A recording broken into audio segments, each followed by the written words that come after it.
네, 돈이 되는 뉴스 이어가겠습니다. YG경제연구소 차영주 소장과 함께합니다. 안녕하세요. 안녕하십니까? 네. 자, 오늘 첫 번째 기사는 외국인 무엇을 사는가 보겠습니다. 코스피 3조 원을 샀다는 이야기가 나와요. 10월 한 달간 꽤 많이 외국인이 우리 시장에 들어와 줬습니다. 물론 이제 집중 매수 종목들이 몇 개가 편중이 돼 있긴 하지만요. 월간 코스피 순매매 추이 보시면 3월에 조금 들어왔다가 뺐다가 이제 빼는 기조가 더 많았었죠. 그리고 9월에도 많이 팔았는데 이번에 이제 돌아선 겁니다. 다음 보겠습니다. 과연 여기에 이어서 11월에도 이번 달에도 외국인이 지갑을 열까라는 관점. 10월 순매수 상위 종목입니다. 어떤 종목을 샀는가? 압도적으로 러브콜이 집중된 건 삼성전자였습니다. 그 다음으로는 삼성 SDI, SK하이닉스, LG 에너지 솔루션 순입니다. 반도체 아니면 배터리를 담았습니다. 이거는 오늘 사실 이제 당잠사에서 브리핑을 하려고 새벽에 준비를 했다가 시간이 안 돼서 못 갔던 내용인데 오늘 여기서 좀 다루도록 하겠습니다. 이제 이거래일분이 나와 있습니다. 금요일 거, 월요일 거, 외국인 순매수 상위인데 일단 금요일에는 삼성전자, SK 하이닉스를 팔았거든요. 그런데 어제는 삼성전자는 사고 하이닉스 팔고 삼성 SDI나 LG 에너지 솔루션 등의 배터리는 계속 담아가는 그런 모양새. 호텔신라를 전거래일에 많이 팔았습니다. 실적 쇼크 때문에 이제 실적을 보고 외국인이 포지션을 잡는다라는 것도 확인을 시켜줬습니다. 다음 보시죠. 2차 전지 장비주도 동반 상승세를 시연하고 있다는 내용을 오늘 그 개장 전에 좀 준비했었던 내용인데 여기 표에 들어간 종목들이 거의 다 올라가고 이제 급등세가 나와서 한번 보세요. 이거는 신한금융투자에서 투자 의견을 낸 건데 어제 삼성 SDI가 연내 최고치를 경신했더라고요. 10월 무려 35%나 급등을 해서 관련해서 투자 아이디어가 뭐가 있을까 좀 고민을 하다가 이건 한 이틀 전에 나온 레포트인데 이 내용이 눈에 띄어서 좀 캡처를 해왔습니다. 이게 PER이고 PER 기준으로도 좀 PNT 같은 경우에는 다른 거에 비해서 이제 밸류에이션 매력도가 있다라는 이야기가 굉장히 많아요. 덩치가 큰 기업인데 괜찮다라는 의견입니다. 다음 보시죠. 일단 시장 전체적으로는 어떻게 보는지가 하나 중요할 것 같고 종목별 대응은 어떨까 이게 두 가지를 보면 될 것 같은데요. 긴축 속도 조절 기대가 한 3주, 2주 전부터 솔솔 들려오면서 시장 분위기가 바뀌는 것 같잖아요. 지속적인 상승을 기대해봐도 될까? 먼저 시장 질문부터 가겠습니다.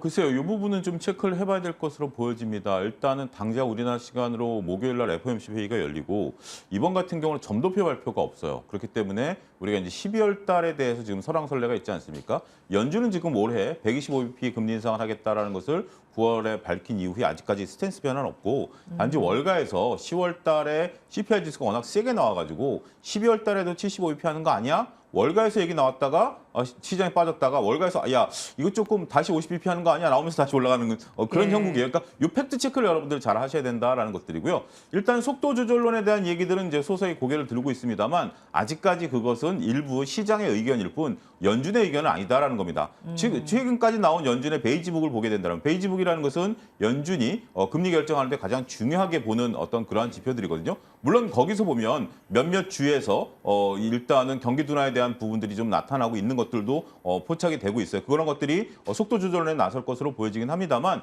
일단 그게 아직까지는 대세는 아니다. 일단 소수의 의견이고 일단 우리가 거기에 관심이 가는 게 일단 속도 조절론에 들어가서 내년도에는 금리 인상 속도가 조금 낮춰졌으면 하는 바람이 있기 때문에 우리가 거기에 마음이 쏠리는 거지 아직은 팩트는 아니다. 조금 너무 거기에 집중할 필요는 없다. 저는 그렇게 말씀드릴 수 있겠습니다. 과도하게 희망 회로를 돌리는 거는 경계하자 이런 말씀이신데 그러면 시장을 어떻게 봐야 될까요? 11월 한 달에.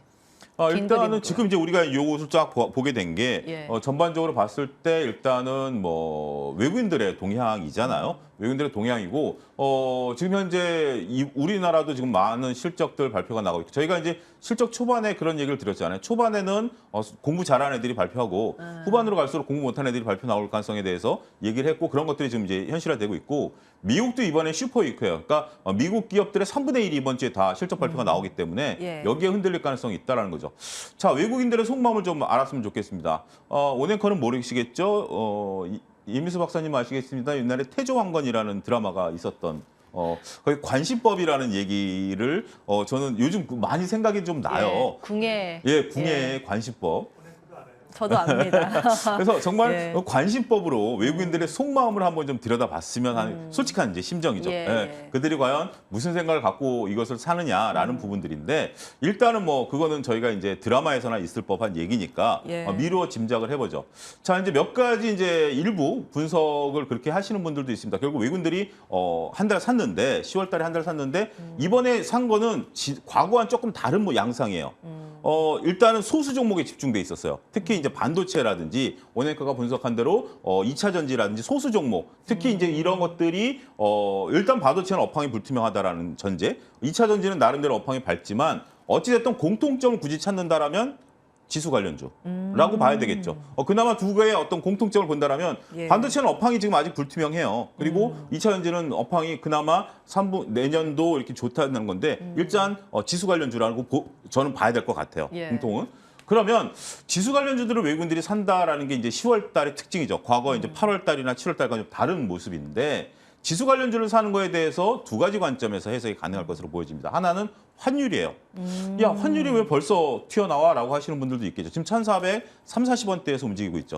근데 이게 이제 과연 기조적으로 여기서 고착화될 것인가에 대한 의문들을 보게 된다라면 다음 주에 이제 미국의 중간 선거가 있지 않습니까? 11월 8일 날 중간 선거 이후에 킹달러 유지가 되지 않을 가능성에 대해서 많은 분들이 얘기를 하고 있어요. 아, 고점을 찍고 내려올 가능성에 대해서 있죠. 지금 이제 미국이 그나마 킹달러, 지금 이제 애플이 볼멘 소리를 했잖아요. 킹달러만 아니었어도 영업이익률이 두 자릿수에 달할 것이다라고 미국 수출 기업들은 정말 힘들어요. 그런데도 불구하고 이렇게 킹달러 유지하는 것들을 많은 투자 전문가들이 이구동성으로 얘기하는 게 미국의 물가 안정 때문이다. 결국 중간 선거 때까지는 지금 전략 비축률을 풀어가면서까지라도 어떻게든지 물가 안정을 잡겠다라는 게 미국의 이제 큰 기조라고 보면 이번에 중간선거 이후에는 2년 동안 미국에 선거가 없거든요. 그렇기 때문에 조금 이 부분은 시장에 흘러가는 대로 좀 완화할 가능성이 있다. 그러면 킹달러가 조금 완화되면 우리나라도 이제 1,300원대로 내려올 가능성이 있다라고 점쳐지는 거죠. 물론 이제 금액을 우리가 얘기하기는 어렵겠습니다만 지금 여기서 더 이상 뚫고 올라가기는 쉽지 않을 것이다라고 보는 거죠. 그러면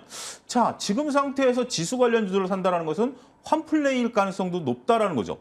지금 외국인들이 1,400원, 1,440원대에서 지수 관련주를 사서 여기서 그 지수 관련들이 가만히만 있어줘도 1,300원대 초반까지만 내려와도 외국인들은 7, 8% 수익이 나는 거거든요.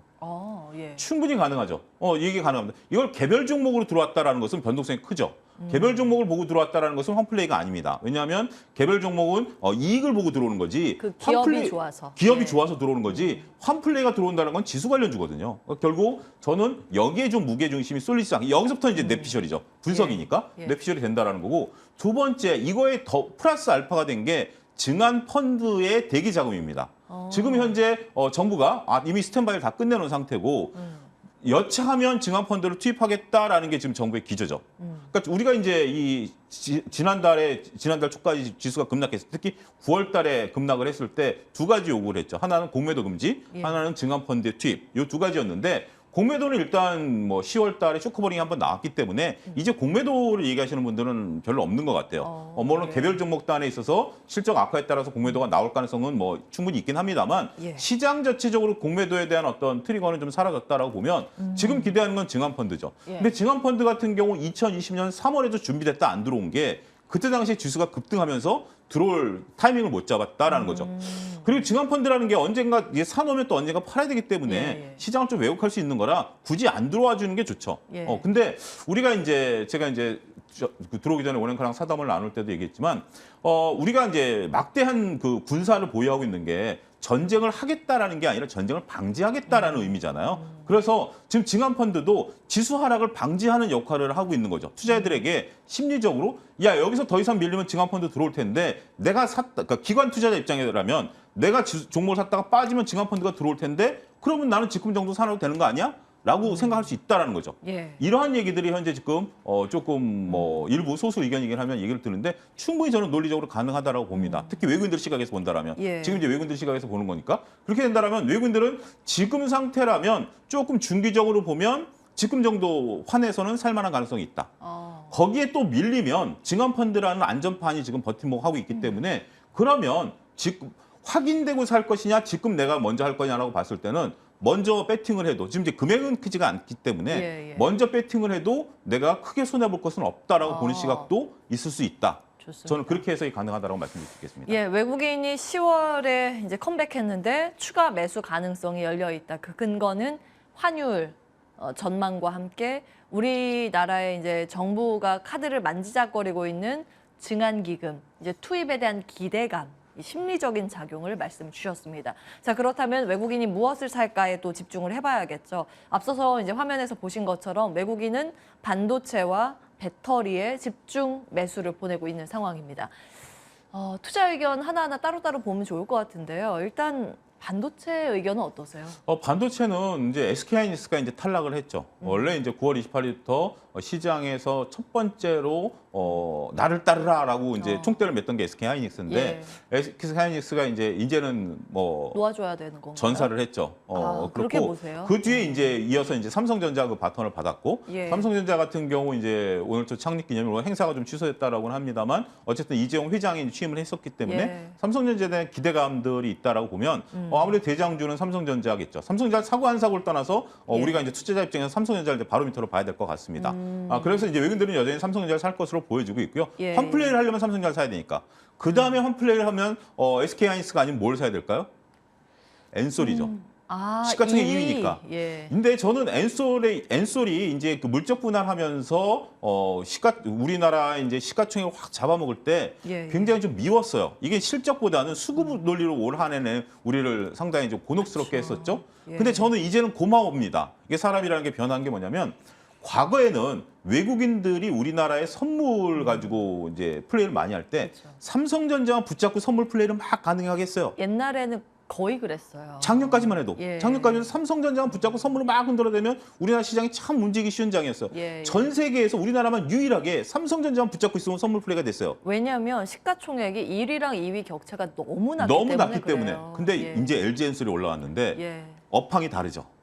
업황이 다르고 전망도 다르죠. 그렇죠. 그러면 LG엔솔과 삼성전자를 이제 같이 붙잡고 흔들어야 되는데 이게 따로 튈 규모가- 가능성이 있거든요. 그렇죠. 그러면 외국인들 선물 플레이가 쉽지가 않아지는 거죠.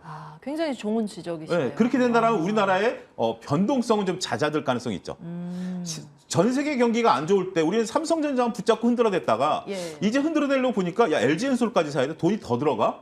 그리고 LG엔솔은 지금 갑자기 예를 들어서 반도체 시황이 좋은데 2차전지 시황이 안 좋아. 그러면 이걸 어떻게 해야 되지? 라는 템포에 복잡해지죠.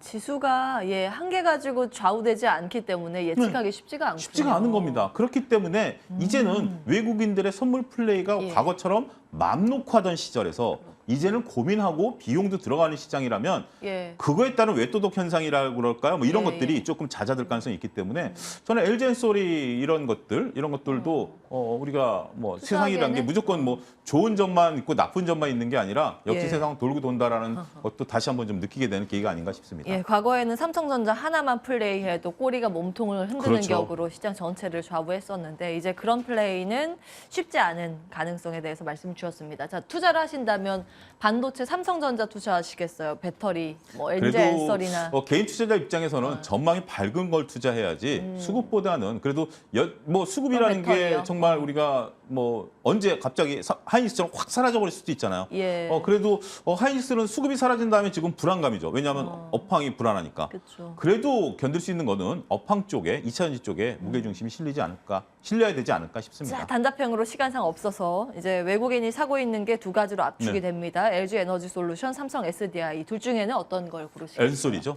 좋습니다. LG 에너지 솔루션 탑픽으로 찍어보겠습니다. 시장 탑픽으로 주셨고요. 다음 기사 보겠습니다. 13년 만에 원전 수출 기대감. 이거 아침에 저랑 하긴 했는데. 네. 폴란드에 10에서 한 30조 규모의 프로젝트. 사실 1차는 고배를 마셨는데요. 1차는 정부 주도라서 네. 애초에 우리는 2차를 보고 네. 들어갔기 때문에 2차전에 대해서 추가적으로 이야기가 나오면 호재가 될 것이다라는 논리로 지금 관련주가 급등을 하고 있습니다. 평가 들어보겠습니다. 일단은 지금 뭐 오네커가 얘기했지만 잠깐 설명하면 지금 이제 폴란드는 두 가지 사업을 하고 두 가지 이제 투 트랙으로 가고 있는 하나는 정부 주도고요. 예. 하나는 민간 주도입니다. 민간 주도라는 게 현재 지금 그 폴란드에 석탄 발전소를 운영하고 있는 것이 이제 내년에 이제 끝나거든요. 그럼 그 부지에다가 원전을 2기 내지 4기 짓겠다는 거. 여기서 10조는 2기고요. 30조는 4기 짓는 거에 대한 어떤 금액, 우리나라 돈으로 환산한 거죠. 2기에서 4기 이제 하는 거죠. 그래서 이제 오늘 호텔에서 지금 이제 했어요. 정부와 MOU, LOI를 이제 체결했다라는 게 이제 소식이 나오면서 주가가 이제 급등한 그런 모습입니다. 체결 가능성 100%라고 하니까 굉장히 긍정적이죠. 근데 이제 변수가 있죠. 지금 일단은 정부 주도로 했다라는 것은 미국의 웨스팅하우스가 이제 똑같은 지금 이 상태예요. MOU를 맺어놓은 상태에서 웨스팅하우스가 되는 거고, 우리는 이제 이 MOU를 하게 되면 우리 한수원에서 이제 폴란드로 파견이 돼서 그 현재 지금 부지를 부지부터 이제 봐야 돼요. 여기에 이제 원전이 들어설 수 있는 것인가, 그다음에 이제 어떤 식으로 어떤 형태로 들어설 것인가, 이걸 이제 지금부터 보는 거예요. 그리고 가장 빠른 게 2026년 정도, 정부에서 2026년이면 이제 첫 삽을 뜰 가능성에 대해서 얘기를 좀 하고 있습니다. 그래서 지금 당장 이게 원전 이게 공사가 들어가는 건 아니고요. 원래 이제 MOU 이후에 이제 본계약 이제 가서 보고 우리도 이제 입장이 맞아야죠. 금액이 맞아야 되고, 그래서 이제 본계약 체결하고 이런 일정들이 남아 있다. 가장 큰 것은 지금 불확실성으로 최근에 이제 그 뭐 관련주들이 빠졌던 이유 중에 하나가 웨스팅하우스가 한수원에 대해서 지금 이제 소송을 건 거죠. 특허 소송. 특허 소송을 이제 건 거고요. 이 특허 소송에 대해서 지금 한수원 입장에서는 원론적인 얘기만 해요. 우리가 상관없다라는 게 아니에요. 왜 그러냐면 전력이 있기 때문입니다. 한수원 같은 경우 이집트에 들어갈 때 이미 이거에 대해서 그 웨스팅하우스랑 협의를 했고, 웨스팅하우스의 관계사한테 물량을 일부 주고 하는 것으로 얘기가 됐었었는데, 이번에 웨스팅하우스가 이제 언론에 보도된 건 우리한테 이런 방법 없이 여기다 입찰을 했다. 그런 부분에 대한 불만을 토로하고 있는 부분들도 있어요. 그래서 이 부분은 사법적인 리스크가 이제 불거진 거죠. 뭐 그런 상태고, 충분히 이거는 계약이 체결한 이후에도 이 사법 리스크는 몇 년 동안 가는 거기 때문에, 만약에 특허가 돼서 물건을 못 쓴다라든지 뭐 이렇게 되면 또 우리는 이제 양쪽에서 계약을 이제 하기로 했는데 이쪽 법적인 문제로 이쪽에 수출 못하면 여기에 또 위반이 되는 거죠. 상당히 리스크가 좀 커져 있는 상황이다라는 거, 이 사법 리스크를 한번 여러분들이 인정하시고요. 일단은 뭐 정말 이 MOU에서 100%까지 가서 우리가 아무런 문제 없이 원전을 건설했으면 하는 바람들이 있습니다만 체크해야 될 사항들이 곳곳에 있다. 그러니까 우리가 원전 관련주를 투자하셨던 분들이 좀 당황스러웠던 게, 갑자기 사법 리스크가 나면서 주가가 폭락을 했었고 다시 또 이쪽에서 올라와서 막 정말 변동성이 워낙 커요. 근데 지금까지 팩트 체크를 보면 일단은 우리가 협상 테이블에 앉아서 우리 이제 한수원 직원들이 이제 갈 수 있는 근거는 마련했습니다만 이게 아직까지 계약과는 조금 거리가 있다라는 점 정도로 정리하시면 되지 않을까 싶습니다. 정리하면 지금은 기대감만으로 올라가고 있기 때문에 실질적인 성과가 나오면 체결이 완전히 이루어졌을 때 볼만하다는데요. 이걸로 정리하겠습니다. YG 경제연구소 차영주 소장과 함께했습니다. 고맙습니다. 감사합니다.